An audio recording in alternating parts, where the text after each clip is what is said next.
Well, it wasn't all those many years ago when man found that he could ride on two wheels. And then he learned to put an engine in it, and then motorcycling began. And what a great sport it has been, what a great essential service it has been, and now with classic bikes, what a great hobby it is. Fine examples of these bikes on every show field now. Definitely there's one of my favorites there, the old B31 BSA. It's a wonderful movement, a great camaraderie amongst the owners of bikes, not only here on the shows, but it always was back in the early days of motorcycling. I hope it still exists now, when if a motorcyclist had a problem on the side of the road, another one comes along, there was always that brotherhood there. We've built some wonderful motorbikes in our time in this country. AJS, for example, there, a great popular machine with the young lads in the post-war years, this particular model. Just look at the clean lines there of the primary chain case with that extra little bit of finish around the outside. And there, a bike made by a firm that made some of the most attractive bikes ever, Triumph. That's known as the bathtub model. And you don't have to be very bright to see why. It was Triumph's attempt at streamlining back in the early 60s when scooters were very popular, and they still wanted to retain the image of the motorcycle and appeal to both sides. So they brought this streamlined bit on the back end, and they were quite a nice bike to ride too.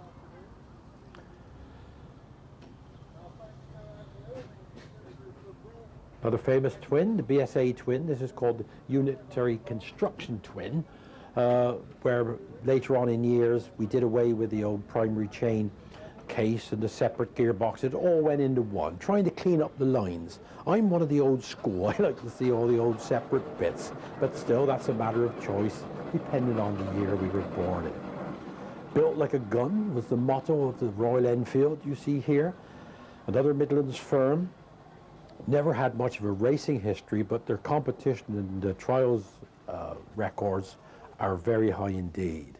A great bike. And you can still buy a bike with Enfield on the side now, built following the old Royal Enfield bullet pattern. A firm in India still build one called the Enfield. So, credit to the old firm, eh?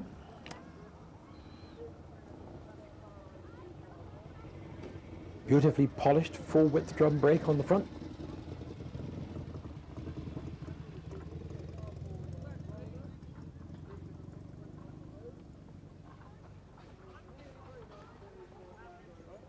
Yes, there's a bike here for every sort of enthusiast when you visit these shows, and usually the riders are hanging around there waiting to talk to you about them. Now, a sister to the AJSs that we spoke of later is Matchless. Actually, Matchless bought out AJ Stevens many years before the war and built very similar bikes. There were just subtle little changes. Mechanically, they're basically the same, but you still get some people would rather have an AJ than a Matchless and vice versa. Another of our great twins was the Norton Commando. Here we see a nice 750 version built by Norton, the firm who I suppose showed us more about racing bikes than any other over their historic years. A great firm indeed. But where are they now? Now, what's happened to our motorcycle industry? It's very sad really to think that so many great names have now gone down the drain, and all's left now is the name Norton with a very big owners club. The other badge on the right there, that's the Bridgend Motorcycle Club. The famous name of BSA, Birmingham Small Arms. They built a bike for everybody. Everything from the small two-strokes, your well-known Bantam, up to the big twins and triples. For the competition man, the Gold Star was second to none.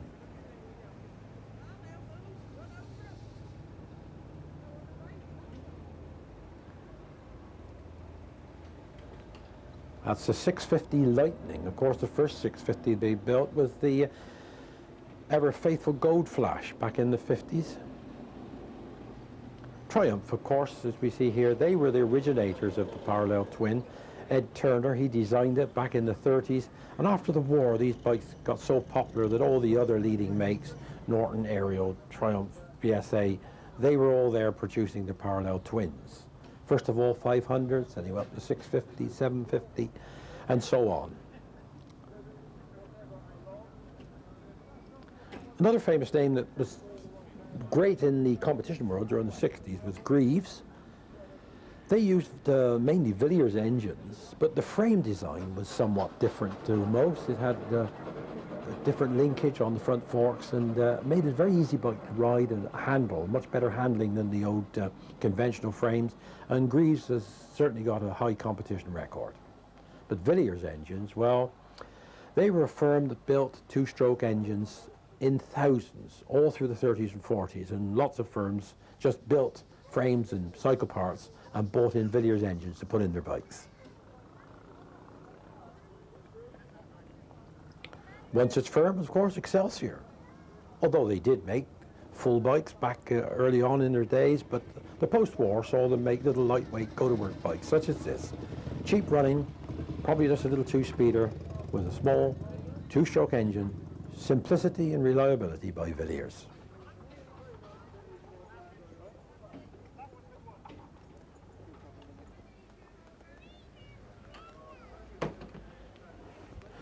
Now one of the bigger Royal Enfields. Beautifully made bikes. And Royal Enfield managed to produce an engine with a good bottom end power to it. They're very popular among the sidecar man. This is probably why they never did a lot of high-speed racing. It wasn't always that important, although it was a good sales factor to have a high top speed. But everything you do over the 80, 90 miles an hour, you sort of lose a bit of power down the bottom end. Royal Enfields always seem to hit a right side of this and produce a darn good gutsy bike. Not standardly fitted with stereo though. And what's more well known than the old Norton single overhead, either the Model 18 or the ES2, that's the old Model 18, pre-war with the girder forks, look. What a great machine. That old engine's characteristic went on for many years with a 79 bore 100 stroke, and it just didn't change, and they kept improving little bits here and there. And that primary chain case known as the Norton oil bath, I don't know why, you used to get a bath of oil out of it every time you put one in it. I think they had to be properly put on to be oil tight. Just one little extra pinch of the outer nut and you'd had it. Francis Barnett, another of those firms that built mainly frames and put the Villiers engines in. A famous firm from many years, again, post-war years, producing bikes for the working man, a cheap, economic way of going to and from work, because not many people could afford cars in those days.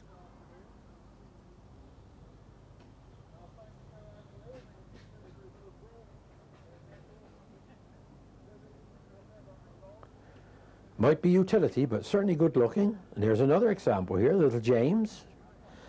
They made the Cadet and the Captain and the Commodore, depending on the size of the engine. Known, of course, here as you see the famous James.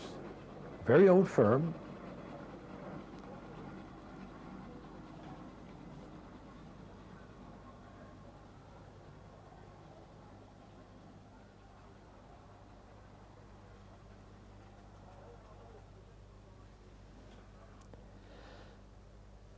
One of my favourites, that though, the old BSA B31, a 350 overhead valve engine.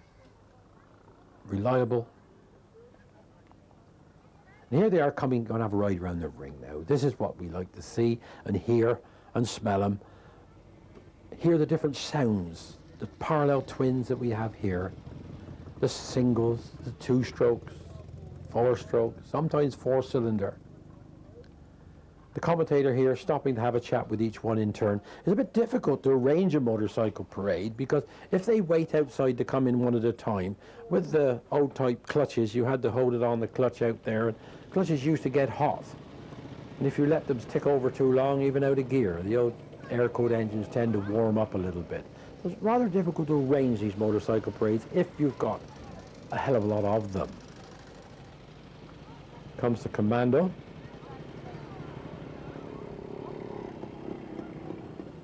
Good road holding bike. Norton was always noted for its road holding.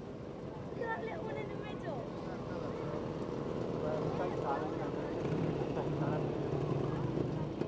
The Bomb 3-wheeler, of course, is front-wheel drive, maximum manoeuvrability.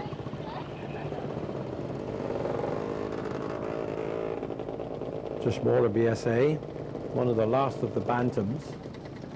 The Bantam started its life back about 1949 and went on for many, many years.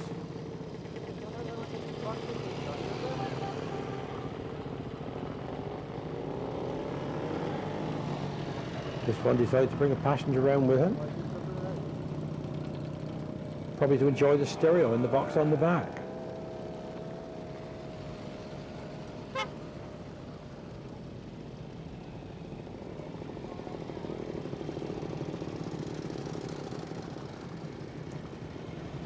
That's not a B31, that's the swinging arm model.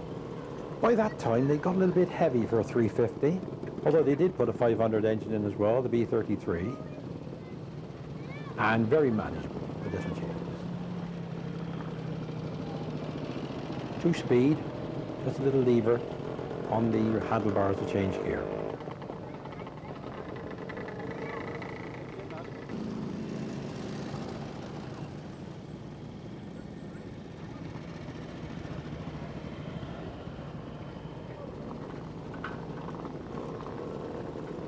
AJS competition model, very popular back in their days. I think there's a man by the name of Hugh Viney used to ride for AJs back in those days, international 6-day trials.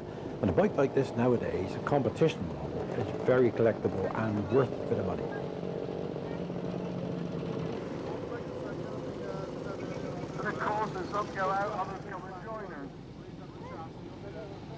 Everyone anxiously looking to see who's coming in next. They all love to chat about each other's bikes. It's a great following and a great fraternity, as I said earlier. They all get on well together. I love the motorcycle sections. Another of our competition bikes, always collectible, and some of the little ones, not always willing to go.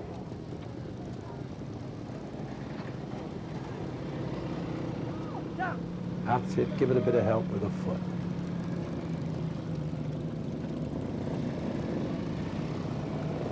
They all have their individual knack on bikes. You don't have self-starters on these old things. If you set them up right, you can usually rely on a first kick-start, but if you get it wrong, you could have trouble for quite a while.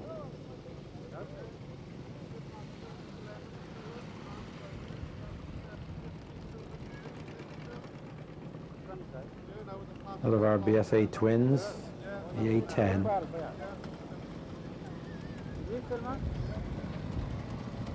Matchless twin and the Norton twin. We seem to be doing well for twins on our parade today.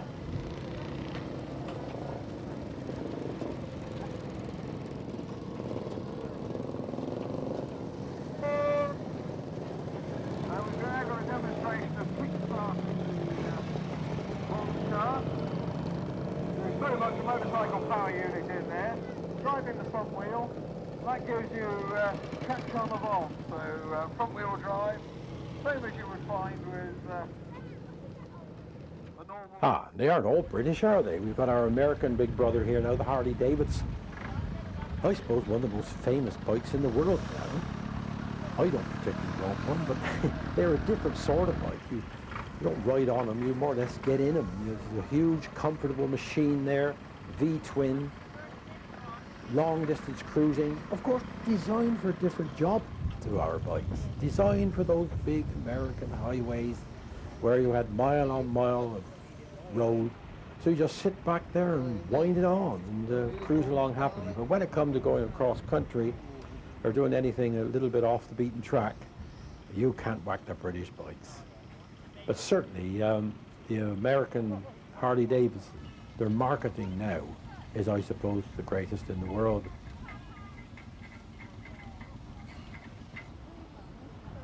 Another little bike there, Sun. They too produce the frames and stick their Villiers engines in. Just another of the many post-war firms who did just this, because motoring became essential. The lads come out of the army, fed up with going back to push bikes again, couldn't afford a car, they're all looking for little bikes. And people like Sun, Excelsior, James, etc. did well. And here you see a photograph of how it was found. So someone's done a lot of work down in the garden shed to get it back to its original condition.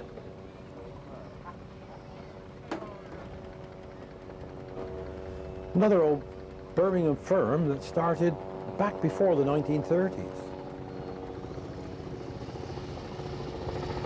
But what a satisfying thing to have found that wreck and then brought it back to this condition. And look at this condition. Another of our great triumphs. These were so popular for export too, and a lot of them have come back to this country again. The Americans loved them. They certainly outperformed the American bikes. They're lighter to handle and much quicker.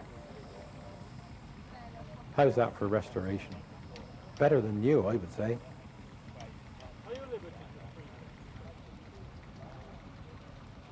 The name Bonneville, of course, another good advertising gesture towards selling them in America.